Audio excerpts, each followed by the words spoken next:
आशा करता हूँ आप सभी लोग बहुत अच्छे होंगे और आपकी तैयारी बहुत ही अच्छी चल रही होगी। मेरा नाम है प्रशांत और आज की इस वीडियो पे मैं डिस्कस करने वाला हूँ मॉडल पेपर नंबर 3 के सॉल्यूशन के बारे पे।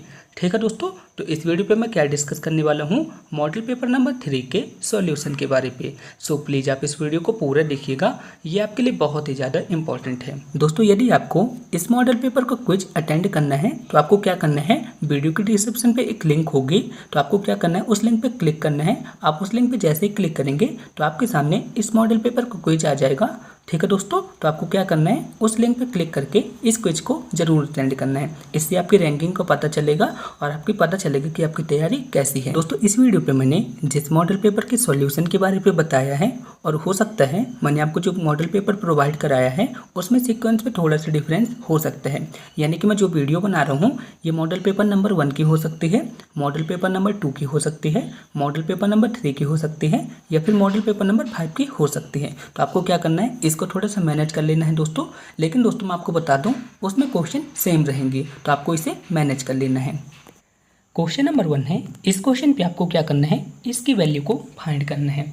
बहुत ईजी क्वेश्चन है, चलिए इस क्वेश्चन को सॉल्व करते हैं। तो दोस्तों सबसे पहले अपन क्या करते हैं, इसको एक बार लिख लेते हैं। तो यहाँ पे क्या लिखा है, यहाँ पे लिखा है √400 प्लस 0.000 प्लस 0. और यहाँ पे लिखा है 400। इस तरह से क्वेश्चन लिखा हुआ है और इसकी वैल्यू को अपन को फाइंड करना है। तो आपको बताना है कि 400 का वर्गमूल क्या होता है। तो आप सभी लोग को पता होगा कि 400 का वर्गमूल कितना होता है, 20 होता है। अब आपको इस वाले टर्म को सॉल्व करना है। तो यहाँ पे अपन क्या लिखेंगे, यहाँ पे अपन लिखेंगे 400 और इसके बाद अपन क्या करते हैं, दशमलव को हटा देते हैं। तो यहाँ पे कितने आ जाएंगे, 0, यहाँ पे आ जाएगा 10,000। इसी तरह से यहाँ पे कितना आ जाएगा, यहाँ पे आ जाएगा 400, 0 लिखा हुआ है, और यहाँ पे कितना आ जाएगा, यहाँ पे आ जाएंगे दोस्तों 8 0। कितने 0 आ जाएंगे, 8 0 आ जाएंगे। आप जब इन्हें सॉल्व करेंगे ना तो इतना ही आएगा, 1 0 और आ जाएगा। ठीक है, तो आपको क्या करना है, बस आप इसे सॉल्व कर दीजिए। तो यहाँ पे कितना आ जाएगा, 20, और यहाँ पे कितना आ जाएगा, 400 का वर्गमूल कितना आएगा, 20 आएगा, और 10,000 का वर्गमूल कितना आ जाएगा, 100 आ जाएगा। ठीक है, यहाँ पे 20 लिखा हुआ है।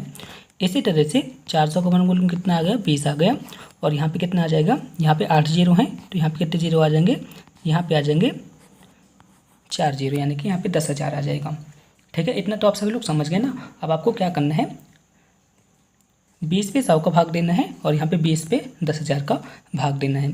तो यहाँ पे कितना आ जाएगा, यहाँ पे आ जाएगा 20, और यहाँ पे कितना आ जाएगा, 0.20 आ जाएगा, और यहाँ पे कितना आ जाएगा, 0.0020 आ जाएगा।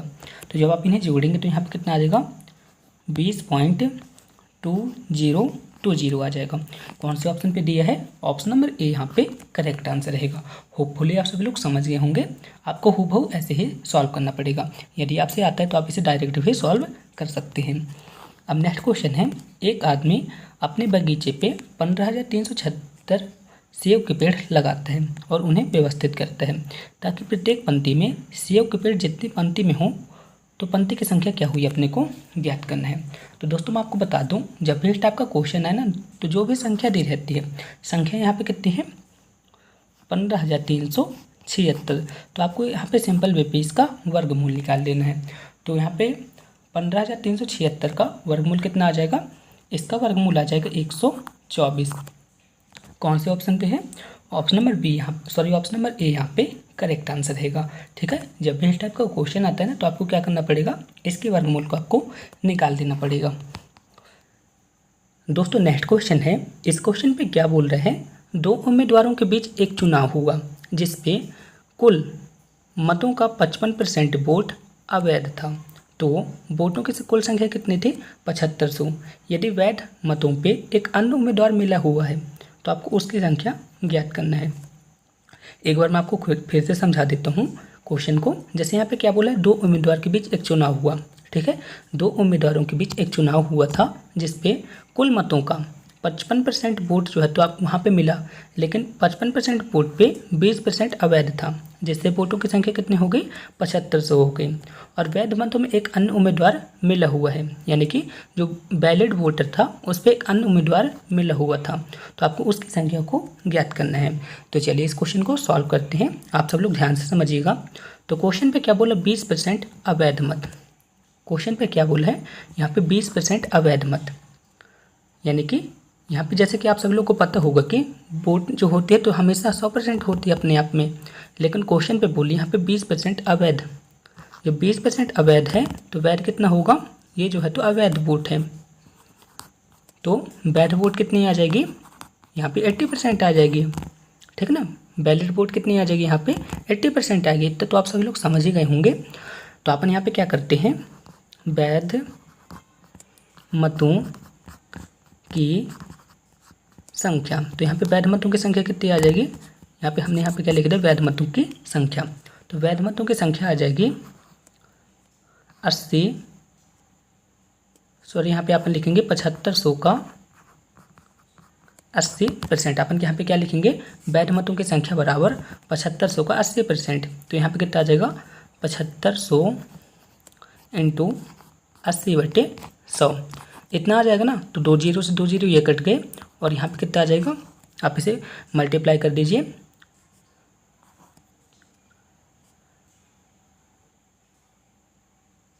और यहाँ पे कितना आ जाएगा 6000 आ जाएगा, ठीक है ना। जब आप 75 पे 8 का गुणा करा देंगे तो कितना आ जाएगा 600 आ जाएगा, ठीक है ना। यानी कि वैध मतों की संख्या कितनी आ गई, वैध मतों की संख्या आ जाएगी 6000। इतना आप सब लोग समझ गए ना। अब क्वेश्चन पे क्या बोला है, क्वेश्चन पे बोला है वैध मतों का 55% वोट, वैध मतों का 55% वोट, ठीक है ना। यहाँ पे क्या बोला है वैध मतों का 55% वोट, वैध मतों का कितना परसेंट बोला है 55% वोट है, लेकिन उसमें एक अन्य उम्मीदवार मिला है। लेकिन क्वेश्चन पे क्या बोला है उसमें एक अन्य उम्मीदवार मिला है, तो इस उम्मीदवार को कितने % वोट मिलेगी, जब इस वोटर को 55% वोट मिल गए तो एक अन्य उम्मीदवार है तो उसको कितनी वोट मिलेगी 45% वोट मिलेगी। कितनी वोट मिलेगी 45%। आपको क्या करना है 100 में से आप यदि आप 55% को हटा देंगे तो दूसरे वैलिड वोटर की वोट आ जाएगी, तो कितनी आ जाएगी 45%। और अभी हमने टोटल वैलिड वोट कितने निकाले थे 6000 निकाले थे, ठीक है ना। तो आपको यहाँ पे क्या करना पड़ेगा 6000 का 45% आपको यहाँ पे निकाल देना है, ठीक है ना। तो अपन यहाँ पे क्या करेंगे 6000 का 45% अपन यहाँ पे निकाल लेते हैं। तो यहाँ पे कितना आ जाएगा, आपको क्या करना है 45 पे 6 का मल्टीप्लाई कर देना, तो यहाँ पे कितना आ जाएगा, यहाँ पे आ जाएगा 2700। यानी कि उस उम्मीदवार की संख्या कितनी है, उस उम्मीदवारों को वोटों की संख्या मिली है 2700। ऑप्शन नंबर ए यहाँ पे करेक्ट आंसर रहेगा। होपफुली आप सब लोग समझ गए होंगे। फिर भी आपको किसी भी तरह का डाउट है ना तो आप मुझसे कमेंट बॉक्स में पूछ सकते हैं। चलिए हम नेक्स्ट क्वेश्चन की ओर चलते हैं। नेक्स्ट क्वेश्चन है यहाँ पे क्या बोला है tan theta plus cot theta बराबर 2। तो आपको बताना है कि tan square theta plus cot square theta इसकी वैल्यू क्या होगी। तो ज़रा आप सभी लोग सोचिए, यहाँ पे अपन क्या लिख देते हैं थीटा की वैल्यू कि यहाँ पे 2 आता है। तो आप सभी लोग के मन में क्वेश्चन आ रहा होगा यदि अपन थीटा की जगह 45 लिख देते हैं, क्योंकि दोस्तों tan 45 की वैल्यू कितनी होती है 1 होती है, उसी तरह से कोट 45 की वैल्यू भी 1 होती है। तो अपना क्लियर हो गया कि यहाँ पे अपन को क्या करना पड़ेगा थीटा की जगह 45 लिखना पड़ेगा। तो अपन यहाँ पे थीटा की जगह यहाँ पे भी 45 लिखेंगे, तो यहाँ पे कितना आ जाएगा 1 का स्क्वायर आ जाएगा। और यदि अपन यहाँ पे भी कोट की जगह 45 लिखेंगे, कोट थीटा बराबर 45, तो यहाँ पे भी कितना आ जाएगा 1 का स्क्वायर आ जाएगा। यानी कि यहाँ पे भी इसका आंसर क्या रहेगा 2 आ जाएगा। कौन से ऑप्शन पे 2 दिया है, ऑप्शन नंबर डी यहाँ पे करेक्ट आंसर रहेगा।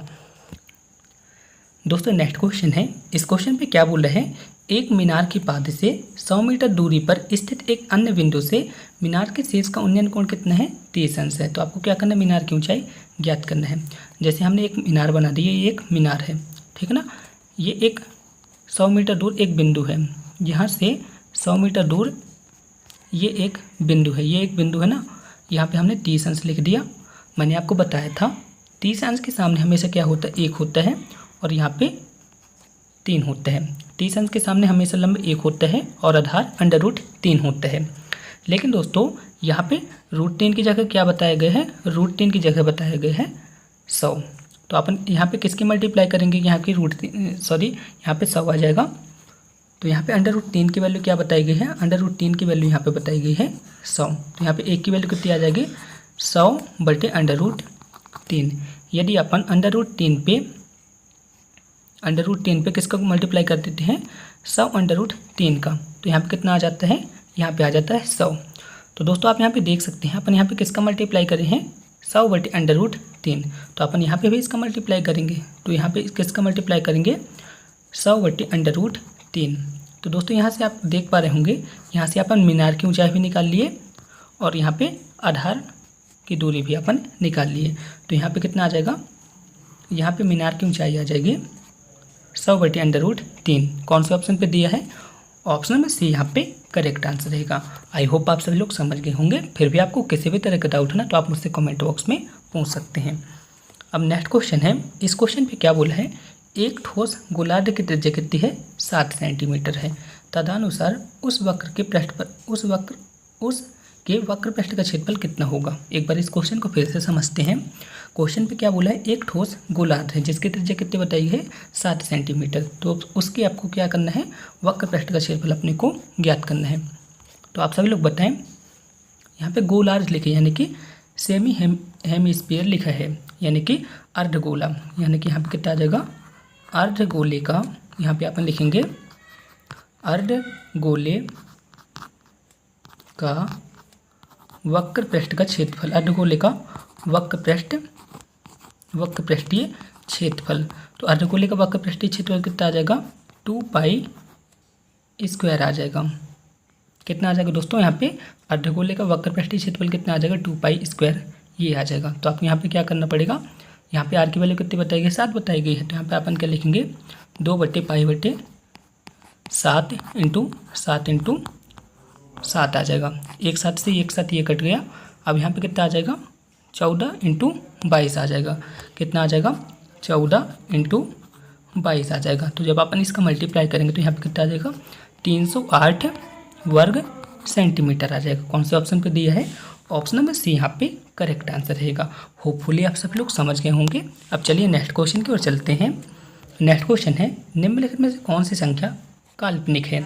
आपको बताना है कि ऐसी कौन सी संख्या जो कि काल्पनिक है। तो कौन सी संख्या काल्पनिक है, 3i भी काल्पनिक है, ये भी काल्पनिक संख्या है और ये भी एक काल्पनिक संख्या है। तो यहाँ पे ऑप्शन नंबर डी यहाँ पे करेक्ट आंसर रहेगा। दोस्तों बहुत ही इंपॉर्टेंट क्वेश्चन है और आपके एग्जाम पे पूछा गया क्वेश्चन है। अब चलिए नेक्स्ट क्वेश्चन की ओर चलते हैं। दोस्तों नेक्स्ट क्वेश्चन है, इस क्वेश्चन पे एक सीरीज दी है, इस सीरीज का आपको nवां पद ज्ञात करना है। बहुत ही इजी क्वेश्चन है दोस्तों और आपके एग्जाम पे इस टाइप के क्वेश्चन पूछे जाते हैं। तो दोस्तों सबसे पहले आप सब लोग मुझे बताएं कि ये कौन सी सीरीज है। यहाँ पे एक सीरीज लिखी है 1, 5, 9, 13, 17। तो ये कौन सी सीरीज होगी दोस्तों, ये होगी समांतर श्रेणी।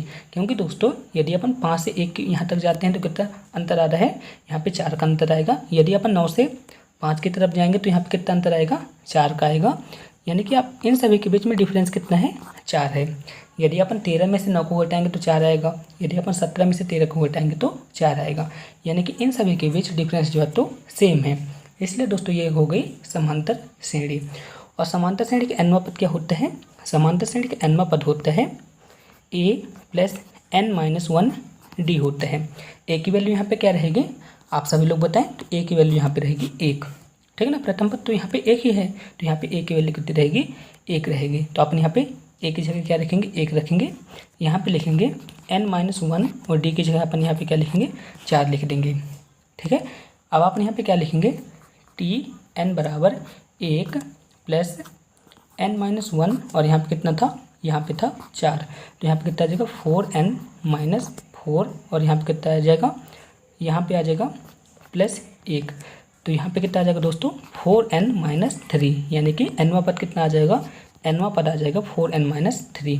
कौन से ऑप्शन पे लिखा है, ऑप्शन नंबर सी यहाँ पे इसका करेक्ट आंसर रहेगा। अब दोस्तों नेक्स्ट क्वेश्चन है, किसी गुणोत्तर श्रेणी का तीसरा और 8वें पद का गुणनफल कितना है। तीसरे और 8वें पद का गुणनफल यहाँ पे बताया गया है 243, ठीक है ना। अब क्वेश्चन पे बोला है यदि चौथा पद कितना है, यदि चौथा पद 3 हो तो 7वें पद अपने को ज्ञात करना है। तो क्वेश्चन के हिसाब से अपन क्या करते हैं, तीसरे और आठवें पद को आपस में मल्टीप्लाई कर देते हैं। तो यहाँ पे गुणोत्तर श्रेणी का तीसरा पद क्या आ जाएगा, गुणोत्तर श्रेणी का तीसरा पद आ जाएगा AR², और आठवां पद कितना आ जाएगा, आठवां पद आ जाएगा AR7। इसका मल्टीप्लाई क्वेश्चन पे कितना बताया गया, 243 बताया गया है। ठीक है, अब आपको क्या करना है, इसका मल्टीप्लाई कर देंगे तो यहाँ पे कितना आ जाएगा A²R9 बराबर 243। अब क्वेश्चन पे क्या बोला है, यदि चौथा पद यहाँ पे कितना बताया गया है, चौथा पद यहाँ पे बताया गया 3, तो यहाँ पे कितना आ जाएगा AR3 बराबर यहाँ पे कितना आ जाएगा, यहाँ पे 3 बताया गया, यानी कि चौथा पद कितना बताया गया, यहाँ पे 3 बताया गया है। ठीक है ना, इतना आपको समझ आ गया ना। आपको अब क्या करना है, यहाँ पे हमने समीकरण 1 दे दिया और इसको अपन समीकरण 2 दे दिया। समीकरण 1 में समीकरण 2 का भाग देने पर यहाँ पे क्या है, A²R9 बराबर 243, और यहाँ पे क्या है AR3 बराबर यहाँ पे कितना है 3 है। इसको अपन भाग दे देते हैं। तो जब आप इसे भाग देंगे तो यहाँ पे कितना आ जाएगा AR6 बराबर यहाँ पे कितना आ जाएगा 81 आ जाएगा। अब क्वेश्चन पे क्या बोला, अपने को सातवां पद ज्ञात करना है। तो गुणोत्तर श्रेणी का सातवां पद क्या होगा, तो गुणोत्तर श्रेणी का सातवां पद क्या होगा आपको बताना है। तो अपन यहाँ पे लिखेंगे, यहाँ पे अपन लिखेंगे GP यानी कि गुणोत्तर श्रेणी का सातवां पद। तो गुणोत्तर श्रेणी का सातवां पद क्या होगा, तो गुणोत्तर श्रेणी का nवां पद क्या होता है, सबसे पहले मुझे आप पता है। तो गुणोत्तर श्रेणी का nवां पद होता है ARn-1 होता है। तो यहाँ पे n की वैल्यू कितनी बताई गई है, 7 बताई गई है। तो यहाँ पे कितना आ जाएगा AR7-1, यहाँ पे कितना आ जाएगा AR7-1 बराबर कितना आ जाएगा AR6, और AR6 की वैल्यू यहाँ पे कितनी बता दी गई, पहले से ही 81 बता दी गई है। यानी कि गुणोत्तर श्रेणी का सातवां पद क्या आ जाएगा, गुणोत्तर श्रेणी का सातवां पद आ जाएगा 81। कौन से ऑप्शन पे दिया गया है, ऑप्शन नंबर ए यहाँ पे करेक्ट आंसर रहेगा। होपफुली आप सभी लोग समझ गए होंगे। चलिए अब नेक्स्ट क्वेश्चन की ओर चलते हैं। नेक्स्ट क्वेश्चन है, यदि रेखाएं परस्पर समांतर हों तो उनके बीच प्रवणता का क्या संबंध होता है। यदि रेखाएं परस्पर समांतर हैं तो उनके बीच प्रवणता का क्या संबंध होता है। तो इसका करेक्ट आंसर क्या होगा दोस्तों, M1 बराबर M2 होता है। कौन से ऑप्शन पे दिया है, ऑप्शन नंबर ए यहाँ पे करेक्ट आंसर रहेगा। यदि लंबवत होंगे ना तो वहाँ पे क्या होगा, M1 इंटू M2 बराबर -1 होगा। ये एक थ्योरी वाला क्वेश्चन है, ऑप्शन नंबर ए यहाँ पे करेक्ट आंसर रहेगा। अब चलिए नेक्स्ट क्वेश्चन की ओर चलते हैं। नेक्स्ट क्वेश्चन है, यहाँ पे त्रिभुज के 3 शीर्ष दिए गए हैं, 2, 3, -2, -5, 3 और 5 दिए गए हैं। तो आपको ये क्या करना है, त्रिभुज का केंद्रक ज्ञात करना है। तो त्रिभुज का केंद्रक क्या होता है, त्रिभुज का केंद्रक होता है x1, x2, x3 बटे 3, और यहाँ पे कितना आ जाएगा y1, y2 प्लस y3 बटे 3। ठीक है, x1 की जगह अपन क्या लिखेंगे, x1 की जगह अपन लिखेंगे 2, x2 की जगह अपन क्या लिखेंगे, x2 की जगह भी अपन लिखेंगे -2, और x3 की जगह अपन क्या लिखेंगे 3 लिखेंगे, और बटे यहाँ पे 3 लिखा रहेगा। इसी तरह से यहाँ पे कितना आ जाएगा, y1 की जगह अपन क्या लिखेंगे 3 लिखेंगे, y2 की जगह क्या लिखेंगे, यहाँ पे प्लस है और यहाँ पे माइनस, तो यहाँ पे माइनस ही आ जाएगा। और यहाँ पे कितना आ जाएगा, y3 की जगह अपन क्या लिखेंगे, y3 की जगह लिखेंगे अपन 5 लिखेंगे, और यहाँ पे 3 तो आ ही जाएगा। तो ये कट गया, ये कट गया। इसी तरह से दोस्तों यहाँ पे जब प्लस और माइनस का मल्टीप्लाई होगा तो यहाँ पे माइनस आ जाएगा, तो -2 से +2 कट जाएगा। यहाँ पे 3 बटे 3 रहेगा और यहाँ पे 3 बटे 3 रहेगा। तो यहाँ पे केंद्रक कितने आ जाएंगे, 1, 1 इसके केंद्रक आ जाएंगे, यानी कि त्रिभुज का केंद्रक क्या आ जाएगा, त्रिभुज का केंद्रक आ जाएगा 1, 1। कौन से ऑप्शन पे दिया है, ऑप्शन नंबर ए यहाँ पे करेक्ट आंसर रहेगा, यानी कि 1, 1 त्रिभुज का केंद्रक होगा। अब नेक्स्ट क्वेश्चन है, नेक्स्ट क्वेश्चन पे बोल रहा है कि बिंदु 1, 2, 0 से YZ समतल की दूरी, YZ समतल की दूरी क्या होगी। तो दोस्तों आपको बताना है कि YZ समतल की दूरी यहाँ पे क्या होगी। तो जो यहाँ पे नहीं है वही इसकी दूरी कहलाएगी। तो यहाँ पे क्या नहीं है, Y और Z पे क्या नहीं है, X नहीं है, ठीक है ना, यहाँ पे X नहीं है, तो यही इसकी दूरी कहलाएगी। और X का मान यहाँ पे पहले से बता दिए गए हैं 1, ठीक है ना, 1 यहाँ पे पहले ही बता दिया गया है। तो इसका आंसर यहाँ पे क्या आ जाएगा, 1 इकाई इसकी दूरी कहलाएगी। ऑप्शन नंबर ए इसका करेक्ट आंसर रहेगा। क्वेश्चन पे क्या बोला है, वाई जेड समतल की दूरी क्या होती है, तो वाई जेड समतल की दूरी क्या होती है, की दूरी की हमेशा क्या होती है, एक्स होती है। इसी तरह से क्वेश्चन पे पूछ लेता है कि एक्स वाई तल की दूरी क्या होती है, तो जेड होती है। इसी तरह से यदि जेड एक्स की दूरी पूछ लेते तो वाई होती, ठीक है ना। तो आप उसे चेक कर लीजिएगा। जैसे यहाँ पे वाई जेड के लिए पूछा था ना, तो यहाँ पे एक्स की वैल्यू, एक्स यहाँ पे कितना है, 1 है, तो यहाँ पे 1 आ जाएगा। यदि एक्स वाई दिया रहता तो यहाँ पे जेड की वैल्यू पूछता तो जेड यहाँ पे कितना आ जाए, 0 आ जाता, ठीक है ना। तो ऑप्शन नंबर ए यहाँ पे करेक्ट आंसर रहेगा। आई होप आप सभी लोग समझ गए होंगे। दोस्तों अब नेक्स्ट क्वेश्चन है। इस क्वेश्चन पे क्या बोल रहा है, साइन एक्स का अवकलज क्या होगा, यानी कि इसका अवकलन क्या होगा।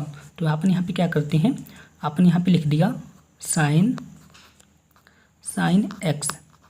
एक्स हमने लिख दिया। इसको अपन क्या मान लेते हैं, वाई मान लेते हैं। अब अपने क्या करते हैं, इसको एक्स के सापेक्ष इसका अवकलन करते हैं। तो इसके एक्स के सापेक्ष अवकलन करेंगे तो यहाँ पे कितना आ जाएगा, डी अपन डी एक्स आ जाएगा। यहाँ पे भी क्या आ जाएगा, डी अपन डी एक्स आ जाएगा, ठीक है। अपन साइन का जब अवकलन करते हैं तो क्या आता है, कॉस। साइन का अवकलन करते हैं तो कॉस आता है, ठीक है ना। कॉस साइन एक्स का अवकलन करते हैं तो कॉस एक्स आता है। लेकिन दोस्तों यहाँ पे एक्स तो लिखा नहीं है, तो एक्स की जगह यहाँ पे कितना आ जाएगा, यहाँ पे आ जाएगा साइन एक्स आ जाएगा, ठीक है ना। एक्स की जगह यहाँ पे कितना आ जाएगा, साइन एक्स आ जाएगा। लेकिन दोस्तों यहाँ पे एक बार फिर से अवकलन होगा। यहाँ पे किसका अवकलन होगा, डी अपन डी एक्स। यहाँ पे साइन एक्स का एक बार फिर से अवकलन होगा। तो यहाँ पे कितना आ जाएगा, यहाँ पे तो ये तो लिखा ही रहेगा एज इट इज। तो यहाँ पे कितना आ जाएगा, साइन एक्स का अवकलन कितना आ जाएगा, कॉस एक्स आ जाएगा। तो कुछ इस तरह से आपके पास रहेगा आंसर, कॉस एक्स, और यहाँ पे कितना रहेगा, कॉस एक्स रहेगा। ये आपका इसका करेक्ट आंसर रहेगा। कौन से आंसर पे लिखा है, ऑप्शन नंबर डी यहाँ पे करेक्ट आंसर रहेगा। होपफुली आप सभी लोग समझ गए होंगे। चलिए हम नेक्स्ट क्वेश्चन की ओर चलते हैं। दोस्तों नेक्स्ट क्वेश्चन है। इस क्वेश्चन पे क्या बोल रहे हैं, मोड ऑफ ए की वैल्यू यहाँ पे 2, मोड ऑफ बी की वैल्यू 5, ए इंटू बी, ए क्रॉस बी यहाँ पे कितना बताएगा, 8 बताया गया है। तो इसके वैल्यू को अपने को फाइंड करना है। तो दोस्तों आप सब लोग मुझे बताएं कि mod of a cross b इसकी वैल्यू क्या होती है। तो mod of a cross b की वैल्यू होती है a mod into b mod, और यहाँ पे कितना आ जाएगा, साइन थीटा आ जाएगा। इस तरह से आ जाएगा ना। अब आपको क्या करना है, इसका यहाँ पे पक्षांतर कर देना है। तो यहाँ पे इसका पक्षांतर करेंगे तो कितना आ जाएगा, यहाँ पे आ जाएगा ए क्रॉस बी बटे mod of a mod of b बराबर साइन थीटा। इतना आ गया ना दोस्तों। अब आपको क्या करना है, यहाँ पे mod of a into mod of b, इसकी वैल्यू क्वेश्चन पे कितनी बताई गई है, इसकी वैल्यू क्वेश्चन पे बताई गई है 8। आप यहाँ पे देख सकते हैं इसकी वैल्यू क्वेश्चन पे कितनी बताई गई है, 8 बताई गई है। तो अपन इसकी जगह 8 लिख देंगे, मोड ऑफ ए की जगह कितनी लिख देंगे, अपन 2 लिख देंगे, और मोड ऑफ बी की जगह अपन यहाँ पे क्या लिख देंगे, 5 लिख देंगे। तो यहाँ पे साइन थीटा क्या आ जाएगा, यहाँ पे साइन थीटा आ जाएगा 8/10, ठीक है ना। यहाँ पे साइन थीटा क्या आ चुका है, यहाँ पे साइन थीटा आ चुका है 8/10, यानी कि अपन इसे क्या लिख सकते हैं, 4/5 लिख सकते हैं। इसी तरह से दोस्तों यहाँ पे साइन है ना, तो कॉस यहाँ पे कितना आ जाएगा, तो कॉस यहाँ पे आ जाएगा कॉस थीटा, यहाँ पे आ जाएगा √1 - 4/5 का स्क्वायर। तो जब आप इसे सॉल्व करेंगे तो यहाँ पे कॉस थीटा की वैल्यू कितनी आ जाएगी, तो यहाँ पे कॉस थीटा की वैल्यू आ जाएगी 3/5, ठीक है ना। कॉस थीटा की वैल्यू यहाँ पे कितनी आ जाएगी, 3/5 आ जाएगी। आप सभी लोग सोच रहे होंगे यहाँ पे मैंने क्या लिखा है, तो आप सभी लोग को पता होगी कि कॉस थीटा बराबर क्या होता है, √1 - साइन स्क्वायर थीटा, और साइन स्क्वायर थीटा की वैल्यू कितनी थी, 4/5 थी। तो इसलिए यहाँ पे कॉस थीटा की वैल्यू कितनी आ गई है, 3/5 आ चुकी है। अब क्वेश्चन पे क्या बोला है, क्वेश्चन पे बोला है ए इंटू बी, इसकी वैल्यू को अपने को फाइंड करना है। तो यहाँ पे कितना आ जाएगा, mod of a into mod of b, और यहाँ पे कितना आ जाएगा, कॉस थीटा आ जाएगा। क्रॉस पे क्या होता है, साइन आता है, और इंटू पे क्या होता है, कॉस आता है। तो यहाँ पे अपन क्या लिखेंगे, 2 लिखेंगे, यहाँ पे अपन 5 लिखेंगे, और कॉस थीटा की जगह अपन क्या लिखेंगे, 3/5 लिख देंगे। तो ये 5 से ये 5 कट जाएगा, तो यहाँ पे कितना आ जाएगा, 2 और 3 का आपस में मल्टीप्लाई कर देंगे तो कितना आ जाएगा, 6 आ जाएगा। यानी कि ए इंटू बी की वैल्यू कितनी आ जाएगी, ए इंटू बी की वैल्यू आ जाएगी 6। कौन से ऑप्शन पे है, ऑप्शन नंबर ए यहाँ पे करेक्ट आंसर रहेगा। चलिए हम नेक्स्ट क्वेश्चन की ओर चलते हैं। दोस्तों नेक्स्ट क्वेश्चन है। इस क्वेश्चन पे क्या बोला है, विराट कोहली की 11 पारियों में कुछ रन औसत था, 12वीं पारी में वह 120 रन बनाता है, जिससे उसका औसत कितना बढ़ जाता है, 5 रन बढ़ जाता है। तो उसका नया औसत क्या होगा आपको ज्ञात करना है।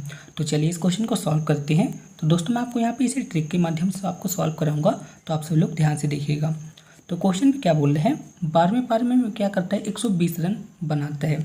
12वीं पारी में वह 120 रन बनाता है, जैसे उसका औसत में कितने रन बढ़ जाते हैं, 5 रन बढ़ जाते हैं। तो अपन यहाँ पे क्या करेंगे, 12 × 5, यहाँ पे कितना आ जाएगा, 60। और मैंने एक वीडियो पे आपको बताया था, जब भी यहाँ पे रन बढ़ जाते हैं ना, जब भी रन यहाँ पे बढ़ जाते हैं तो बढ़ने वाले केस में हमेशा वहाँ पे माइनस करते हैं, बढ़ने वाले केस में हमेशा वहाँ पे माइनस करते हैं, और घटने वाले केस पे वहाँ पे प्लस करते हैं। ठीक ना, बढ़ने वाले केस में अपन क्या करते हैं, माइनस करते हैं, और घटने वाले केस पे अपन क्या करते हैं, प्लस करते हैं। ठीक है ना। तो यहाँ पे क्या बोलता है, 5 रन बढ़ जाते हैं, औसत पे कितने रन बढ़ जाते हैं, 5 रन बढ़ जाते हैं। तो अपन यहाँ पे क्या करेंगे, माइनस करेंगे। तो 120 में से यदि अपन 60 को घटा देंगे तो कितना आ जाएगा, 60 आ जाएगा। लेकिन दोस्तों औसत पे क्या परिवर्तन होता है, औसत पे 5 रन बढ़ जाते हैं। औसत पे क्या हो रहा है, औसत पे हो रहे हैं 5 रन बढ़ रहे हैं। तो अपन यहाँ पे क्या करेंगे, +5 को ऐड कर देंगे, तो यहाँ पे कितना आ जाएगा, 65। ठीक है ना। तो कौन से ऑप्शन पे दिया है, ऑप्शन नंबर बी यहाँ पे करेक्ट आंसर रहेगा। दोस्तों मैं इसी का खेल है, एक बार आप इसे क्या करते हैं, एक बार इसे घटाते हैं और एक बार इसे जोड़ देते हैं। आई होप आप सभी लोग समझ गए होंगे। फिर भी आपको किसी भी तरह का डाउट है ना, तो आप मेरे को व्हाट्सएप से पूछ सकते हैं, या फिर आप मुझे कमेंट बॉक्स में भी पूछ सकते हैं। दोस्तों नेक्स्ट क्वेश्चन है, इस क्वेश्चन पे क्या बोला है, 7:20 पर घड़ी के में घंटे की सुई और मिनट की सुई के बीच कितने अंश का कोण बनेगा। क्वेश्चन पे क्या बोला है, 7:20 पे घंटे की सुई और मिनट की सुई के बीच कितने अंश का कोण बनेगा। तो दोस्तों जब भी इस टाइप का क्वेश्चन आता है ना, तो आपको एक ट्रिक को याद करना पड़ेगा। एक मैं ट्रिक आपको लिख देता हूँ। तो ट्रिक क्या रहेगा, ट्रिक रहेगी 30H - 11/2 M। M मतलब मिनट और H मतलब हॉर, यानी कि यहाँ पे 7 लिखे ना, तो यहाँ पे 7 आ जाएगा, और मिनट कितने लिखे, 20 लिखे, तो यहाँ पे 20 आ जाएगा। तो अब अपन इसे सॉल्व करते हैं। तो यहाँ पे 30 × H की जगह अपन क्या लिखेंगे, H की जगह लिखेंगे 7 - 11/2, मिनट कितने यहाँ पे हैं, 20 है, तो अपन यहाँ पे क्या लिखेंगे, 20 लिख देंगे। बस आप इसे सॉल्व कर दीजिए। तो 30 में यदि अपन 7 का गुणा करेंगे तो कितना आ जाएगा, 210, और यहाँ पे कितना आ जाएगा, यहाँ पे आ जाएगा -110। यदि अपन 210 में से 110 को घटा देंगे तो कितना आ जाएगा दोस्तों। तो दोस्तों यदि अपन 210 से क्या करते हैं, 110 को माइनस कर देते हैं, तो यहाँ पे कितना आ जाता है, 100 डिग्री यहाँ पे आ जाता है। यानी कि घंटे की सुई और मिनट की सुई के बीच यहाँ पे कितने अंश का कोण रहेगा, 100 डिग्री का कोण रहेगा। ऑप्शन नंबर ए यहाँ पे करेक्ट आंसर रहेगा। नेक्स्ट क्वेश्चन है, नेक्स्ट क्वेश्चन पे क्या बोला है, एक पेड़ पर कुछ तोते बैठे हैं, पेड़ के नीचे कुछ बकरियां भी चल रही हैं, उनके सिरों की संख्या कितनी है, 35 है, पैरों की संख्या कितनी है, 90 है। तो तोते की संख्या अपने को ज्ञात करना है। दोस्तों मैं आपको बता दूं, इस टाइप के क्वेश्चन अभी NFC और SWB दोनों एग्जाम पे पूछे गए थे। तो चलिए इन क्वेश्चन को भी सॉल्व कर लेते हैं। तो दोस्तों आप सभी लोग बताएं, जो तोता है और जो बकरी है उनके सिर तो हमेशा एक ही रहेंगे। अपन क्या करते हैं, तोते को अपन क्या मानते हैं, तोते को अपन मान लेते हैं X, और बकरी को अपन क्या मान लेते हैं, Y मान लेते हैं। इनकी सिरों की संख्या कितनी है, इनकी सिरों की संख्या है 35। अब आप सब लोग मुझे बताएं कि तोते के कितने पैर होते हैं, तोते के पैर होते हैं 2, यानी कि अपन यहाँ पे लिखेंगे 2X, और बकरी के कितने पैर होते हैं, बकरी के पैर होते हैं 4, तो यहाँ पे अपन लिख दिया 4Y। यहाँ पे पैरों की संख्या कितनी बताई गई है, 90 बताई गई है। तो बस आप इसे सॉल्व कर दीजिए, इसका आंसर आ जाएगा। तो जब आप इन्हें सॉल्व करेंगे ना, मैं आपको यहाँ पे सॉल्व करके नहीं बताऊंगा, बहुत ईजी है। तो यहाँ पे x की वैल्यू कितनी आ जाएगी, x की वैल्यू यहाँ पे आ जाएगी 25, और y की वैल्यू यहाँ पे कितनी आ जाएगी, 10 आ जाएगी। क्वेश्चन पे क्या बोला है, तोते की संख्या, तोते को अपन क्या माना था, x माना था, तो x यानी कि x बराबर क्या बताया गया यहाँ पे 25, तो यहाँ पे तोते की संख्या कितनी आ जाएगी, 25 आ जाएगी। ऑप्शन नंबर ए यहाँ पे करेक्ट आंसर रहेगा। ठीक है दोस्तों, नेक्स्ट क्वेश्चन है। दोस्तों मैं आपको बता दूं, इस टाइप का क्वेश्चन अभी फरवरी 2021 पे NPCIL का जो एग्ज़ाम हुआ था ना, उसमें पूछा गया क्वेश्चन है। ठीक है, यदि आप में से किसी ने NPCIL का एग्ज़ाम दिया होगा तो उसे पता होगा, होगा यही क्वेश्चन पूछा गया था। क्वेश्चन क्या पूछा गया था, 1 से 100 तक के अंकों पे एक कितनी बार आता है? तो कितनी बार आता है? 21 बार आता है। तो ऑप्शन नंबर ए यहाँ पे करेक्ट आंसर रहेगा। और इस क्वेश्चन को कैसे सॉल्व करेंगे मैंने आपको प्रीवियस वीडियो पे बताया था, तो आप प्रीवियस वीडियो पे जाइए, आप उस वीडियो को मदद से आप इस क्वेश्चन को सॉल्व कीजिए। ठीक है, आप सभी लोग समझ जाएंगे, बहुत ईजी तरीके से मैंने उसे समझाया था। ठीक है, तो 1 से 100 तक की गिनती पे एक कितनी बार आता है? 21 बार आता है, इतने आपको याद रखना है। अब नेक्स्ट क्वेश्चन है, ए किसी कार्य को 24 दिन पे, बी किसी कार्य को 9 दिन पे और सी किसी कार्य को 12 दिन पे समाप्त करता है। बी और सी काम करना शुरू करते हैं लेकिन 3 दिनों बाद काम छोड़ने के लिए मजबूर होते हैं, तो शेष कार्य ए द्वारा कितने दिन पे किया जाएगा, आपको ज्ञात करना है। तो क्वेश्चन पे क्या बोल रहे हैं? ए किसी कार्य को कितने दिन में कर रहे हैं? 24 दिन पे कर रहा है। बी किसी कार्य को 9 दिन पे कर रहा है और सी किसी कार्य को 12 दिन पे कर रहा है। यदि अपन टोटल वर्क निकालना चाहें तो टोटल वर्क यानी कि इनका एलसीएम आ जाएगा, तो इनका एलसीएम कितना आ जाएगा? 72 आ जाएगा। तो ए एक दिन पे कितना काम करेगा? ए एक दिन पे कितना काम करेगा? 3 काम करेगा। बी एक दिन पे 8 काम करेगा और सी एक दिन पे कितना काम करेगा? 6 काम करेगा। अब क्वेश्चन पे क्या बोल रहे हैं? क्वेश्चन पे बोल रहा है बी और सी काम शुरू करते हैं लेकिन 3 दिनों बाद काम छोड़ने के लिए मजबूर हो जाते हैं। तो यहाँ पे क्वेश्चन पे क्या बोला है?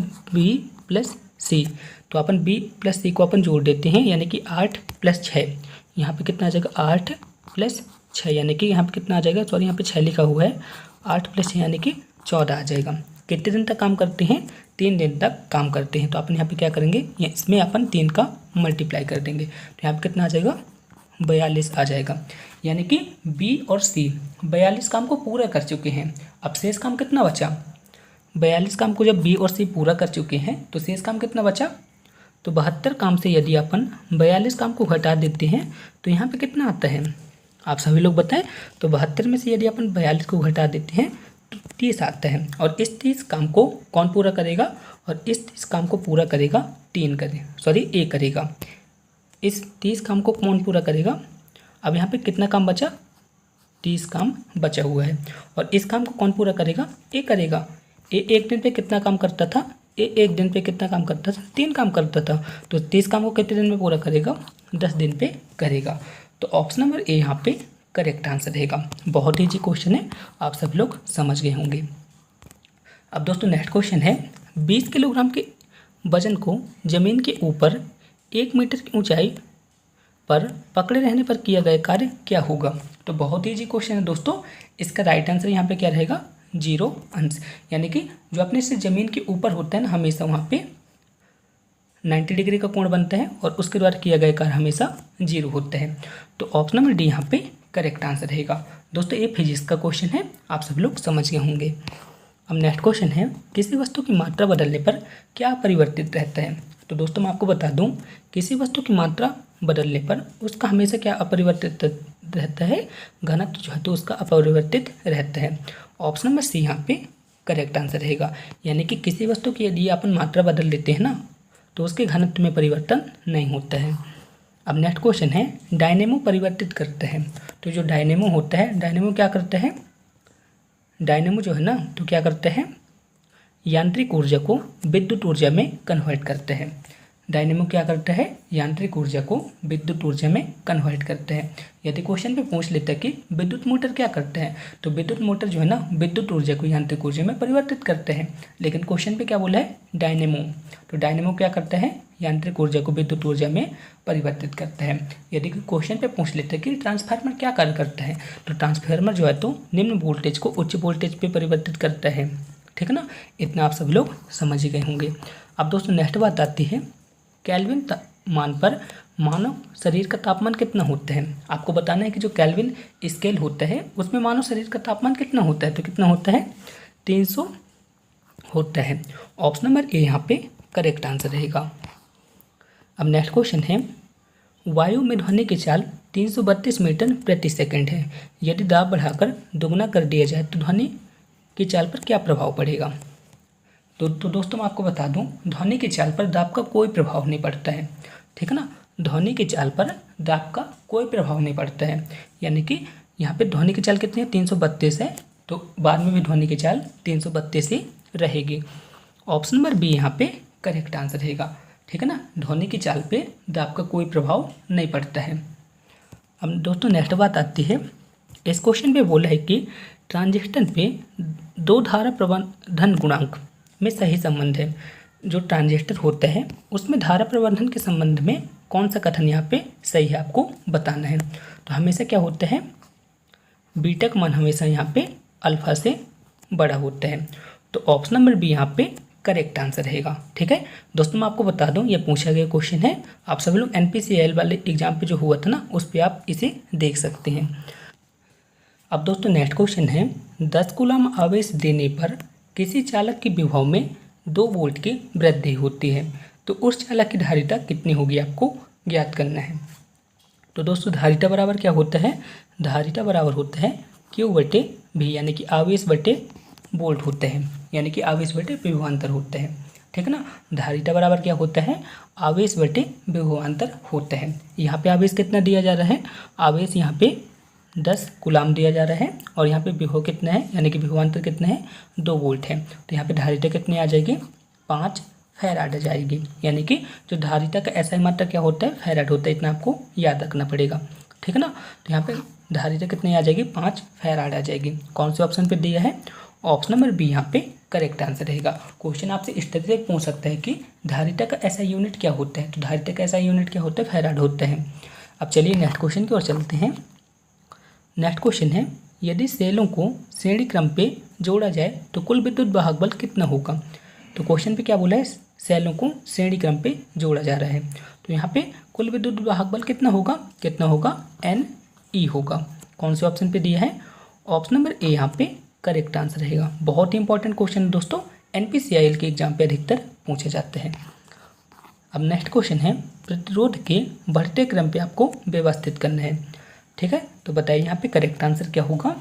तो यहाँ पे करेक्ट आंसर रहेगा ऑप्शन नंबर ए, यानी कि सबसे पहले क्या आएगा, अमीटर आएगा, इसके बाद धारामापी आएगा और इसके बाद वोल्टमीटर आएगा। ऑप्शन नंबर ए यहाँ पे करेक्ट आंसर रहेगा। बहुत ही इंपॉर्टेंट क्वेश्चन है, आप सब लोग इसे नोट कर लीजिएगा। अब दोस्तों बात आती है प्रतिबाधा। प्रतिबाधा का मात्रक क्या होता है, तो प्रतिबाधा का मात्रक क्या होगा, प्रतिबाधा का मात्रक भी ओम होता है। क्या होता है, ओम होता है। ऑप्शन नंबर ए यहाँ पे करेक्ट आंसर रहेगा। लेजर एक युक्ति है जिसके द्वारा उत्पन्न किया जाता है। तो लेजर के द्वारा क्या उत्पन्न किया जाता है, उद्दीपित विकिरण उत्पन्न किए जाते हैं। कौन से विकिरण उत्पन्न किए जाते हैं, उद्दीपित विकिरण उत्पन्न किए जाते हैं। तो ऑप्शन नंबर डी यहाँ पे करेक्ट आंसर रहेगा। अब नेक्स्ट क्वेश्चन है, 10 किलोग्राम का एक पिंड जमीन से 10 मीटर की ऊंचाई पर है, उसकी स्थितिज ऊर्जा क्या होगी। तो स्थितिज ऊर्जा बराबर क्या होते हैं, मैंने आपको एक बार फिर से बताया था। स्थितिज ऊर्जा यहाँ पे क्या होगी, तो स्थितिज ऊर्जा यहाँ पे होगी mgh होगी।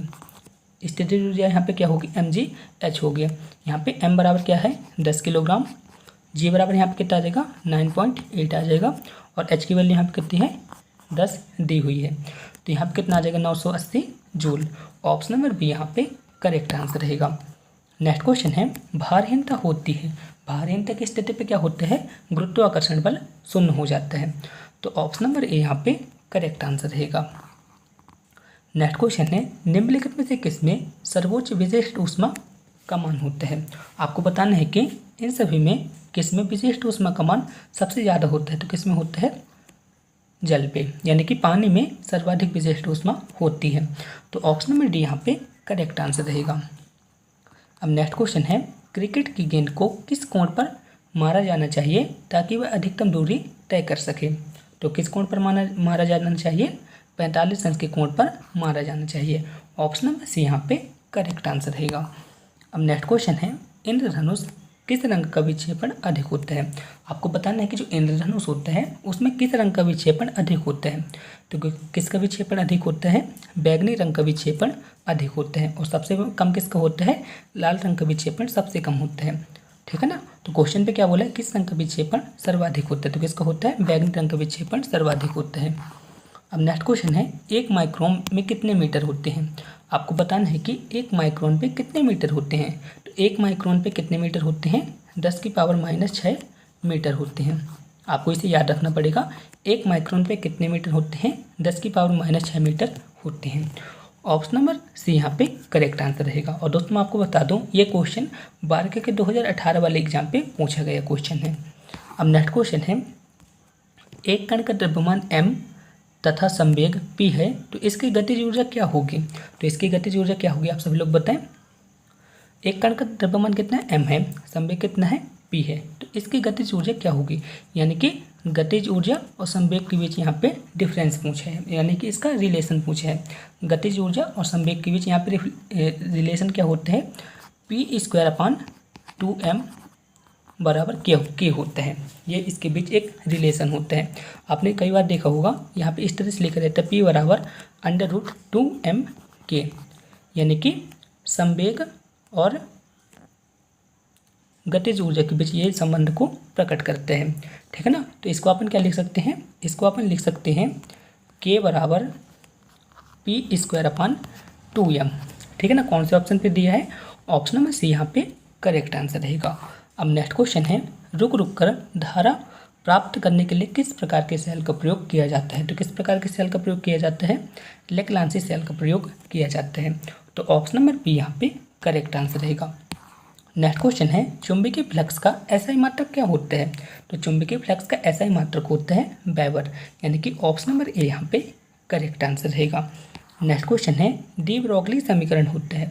आपको बताना है कि डी ब्रोगली समीकरण क्या होता है। तो डी ब्रोगली समीकरण होता है लैम्डा बराबर h/द्रव्यमान × वेग होता है। ठीक है ना। यानी सी यानी यहाँ पे क्या होगा? प्रकाश का वेग, और ए मतलब मॉस यानी कि द्रव्यमान हो गया। तो कौन से ऑप्शन पे दिया है? ऑप्शन नंबर बी यहाँ पे करेक्ट आंसर रहेगा। अब दोस्तों नेक्स्ट क्वेश्चन है, ताप बढ़ाने पर द्रवों की सांद्रता पर क्या प्रभाव पड़ता है? तो ताप बढ़ाने पर द्रवों की सांद्रता पर क्या प्रभाव पड़ता है? तो द्रवों की सांद्रता घटती है। ऑप्शन नंबर बी यहाँ पे करेक्ट आंसर रहेगा। अब नेक्स्ट क्वेश्चन है, भोजन की ऊर्जा की इकाई किसमें मापी जाती है? दोस्तों अब केमिस्ट्री के क्वेश्चन आ चुके हैं, तो चलिए केमिस्ट्री के क्वेश्चन को भी सॉल्व करते हैं। तो केमिस्ट्री का पहला क्वेश्चन है, भोजन की ऊर्जा किस इकाई में व्यक्त की जाती है? तो किस इकाई में व्यक्त की जाती है? कैलोरी पे व्यक्त की जाती है। तो ऑप्शन नंबर ए यहाँ पे करेक्ट आंसर रहेगा। दोस्तों अब नेक्स्ट क्वेश्चन है, इस क्वेश्चन पे आपको IUPAC नाम ज्ञात करना है, जो कि बहुत ज़्यादा इंपॉर्टेंट है। मैं आपको बता दूं, अभी HWB का एक जो एग्जाम हुआ ना, उस पर पूछा गया क्वेश्चन है। तो चलिए इस टाइप के क्वेश्चन को भी सॉल्व कर लेते हैं। तो यहाँ पे अपन क्या लिखेंगे? यहाँ पे अपन लिखेंगे CH3CH CH, यहाँ पे लिखेंगे COOH, अपन यहाँ पे लिख देते हैं। अब अपन यहाँ पे क्या करेंगे? कार्बन के क्रम को लिख देंगे। तो यहाँ पे पहला कार्बन हो गया, ये दूसरा कार्बन हो गया, ये तीसरा, और ये चौथा कार्बन यहाँ पे हो गया। तो यहाँ पे 4 कार्बन है, तो यहाँ पे क्या आ जाएगा? यहाँ पे आ जाएगा ब्यूट। यहाँ पे ब्यूट आ गया ना। और यहाँ पे कितना आ जाएगा? यहाँ पे आ जाएगा 2 और यहाँ पे कितना आ जाएगा? यहाँ पे आ जाएगा 1 ओइक अम्ल। ओइक अम्ल। तो आप सभी लोग बताइए ये आंसर कौन से ऑप्शन पे है? तो आप यहाँ पे देखेंगे ये ऑप्शन किसी भी ऑप्शन पे नहीं है। तो अपन यहाँ पे थोड़ा सा व्यवस्थित कर सकते हैं। तो अपन यहाँ पे क्या लिख सकते हैं? 2 ब्यूटेन 1 ओइक अम्ल, इस तरह से अपन लिख सकते हैं ना। तो ये कौन से ऑप्शन पे है? ये जो है तो ऑप्शन नंबर ए पे है। तो ऑप्शन नंबर ए यहाँ पे करेक्ट आंसर रहेगा। इस तरह से दोस्तों आपको IUPAC नाम लिखते आना चाहिए। अब नेक्स्ट क्वेश्चन है, अम्ल वर्षा कराने वाली मुख्य गैस है। तो अम्ल वर्षा किस किस गैस के कारण होती है? NO2 के कारण होती है और SO2 के कारण होती है। तो ऑप्शन नंबर सी यहाँ पे करेक्ट आंसर रहेगा। अब नेक्स्ट क्वेश्चन है, अल्कोहल उद्योग पे किस कवक का प्रयोग किया जाता है? तो अल्कोहल उद्योग पे किस कवक का प्रयोग किया जाता है? ईस्ट का प्रयोग किया जाता है। तो ऑप्शन नंबर सी यहाँ पे करेक्ट आंसर रहेगा। दोस्तों अब नेक्स्ट क्वेश्चन है, इस क्वेश्चन पे क्या बोल रहा है? सोल्डर किसके मिश्र धातु है? आपको बताना है कि सोल्डर किसके मिश्र धातु है। तो सोल्डर किसके मिश्र धातु होती है? सोल्डर लेड प्लस टिन की मिश्र धातु होती है। किसकी होती है? सीसा प्लस टिन की मिश्र धातु होती है। कौन से ऑप्शन पे लिखा है? ये किसी भी ऑप्शन पे नहीं लिखा है। तो आपको इसे सुधार लेना है। सोल्डर किसकी मिश्र धातु होती है? लेड और टिन की मिश्र धातु होती है। तो आप इसे सुधार सकते हैं। यहाँ पे कांसा की जगह क्या आ जाएगा? यहाँ पे कांसा की जगह आ जाएगा सीसा आ जाएगा। ठीक है ना। टिन और सीसा की मिश्र धातु है। तो आप इसे सुधार भी सकते हैं या फिर आप इसे याद कर लीजिए। सोल्डर किसकी मिश्र धातु होती है? लेड और टिन की मिश्र धातु होती है। अब नेक्स्ट क्वेश्चन है, पीने के पानी को शुद्ध करने के लिए निम्न में से किस गैस का उपयोग किया जाता है? तो किसका प्रयोग किया जाता है? क्लोरीन का प्रयोग किया जाता है। ऑप्शन नंबर सी इसका यहाँ पे करेक्ट आंसर रहेगा। नेक्स्ट क्वेश्चन है, मोम क्या है? तो मोम क्या है? एक एल्डिहाइड है। ऑप्शन नंबर बी यहाँ पे करेक्ट आंसर रहेगा। नेक्स्ट क्वेश्चन है, 24 कैरेट के सोने पे उसकी शुद्धता का प्रतिशत कितना होता है? तो आप सभी लोग को पता होगा कि जो 24 कैरेट का सोना होता है ना, एकदम शुद्ध होता है। तो उसके प्रतिशत कितना आ जाएगा? 100% शुद्ध होगा। ऑप्शन नंबर ए यहाँ पे करेक्ट आंसर रहेगा। नेक्स्ट क्वेश्चन है, लोहे के ऊपर जिंक की परत को चढ़ाने को क्या कहा जाता है? लोहे के ऊपर जिंक की परत को चढ़ाना क्या कहलाता है? गैल्वेनाइजेशन कहलाता है। तो ऑप्शन नंबर ए यहाँ पे करेक्ट आंसर रहेगा। मैं आपको बता दूं, NPCIL के एग्जाम पे पूछा गया क्वेश्चन है। ऑप्शन नंबर ए यहाँ पे करेक्ट आंसर रहेगा। होपफुली आप सभी लोग समझ गए होंगे। फिर भी आपको किसी भी तरह का डाउट है ना, तो आप मुझसे कमेंट बॉक्स में बोल सकते हैं। दोस्तों यदि आपको इस मॉडल पेपर को क्विज अटेंड करना है तो आपको क्या करना है, वीडियो की डिस्क्रिप्शन में एक लिंक होगी, तो आपको क्या करना है, उस लिंक पर क्लिक करना है। आप उस लिंक पर जैसे ही क्लिक करेंगे तो आपके सामने इस मॉडल पेपर को क्विज आ जाएगा। ठीक है दोस्तों, तो आपको क्या करना है, उस लिंक पर क्लिक करके इस क्विज को जरूर अटेंड करना है। इससे आपकी रैंकिंग को पता चलेगा और आपको पता चलेगा कि आपकी तैयारी कैसी है।